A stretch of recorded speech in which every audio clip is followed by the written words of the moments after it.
Бишкек шаардык саламаттык сактоо башкармалыгынын маалыматы боюнча, аба ырайынын кескин сууктаганына байланыштуу курч респиратордук вирустук оорулар күч алды.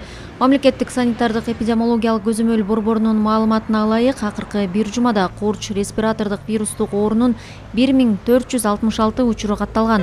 Бул былтыркы жылдын ушул мезгилине карата 805 учурга көп. Бишкек шаары Россиялык өндүрүштөгү Гриппол плюс сасык тумоого каршы 14685 доза вакцинасын алды. Бардык үй бүлөлүк дарыгерлер борборлору тобокелге кабылган адамдарга сасык тумоого каршы эмдөөлөрдү жүргүзүшөт.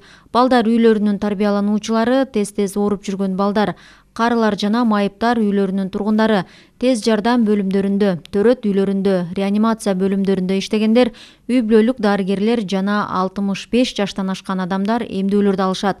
8 октябрга карата 2875 адам эмдөөдөн өттү. Анын ичинде 11 кош бойлуу, 945 медициналык кызматкер, 812 өнөкөт оорулары бар балдар жана чоңдор, 65 жаштан жогорку курактагы 678 адам жана 429 калктын башка катмары бар.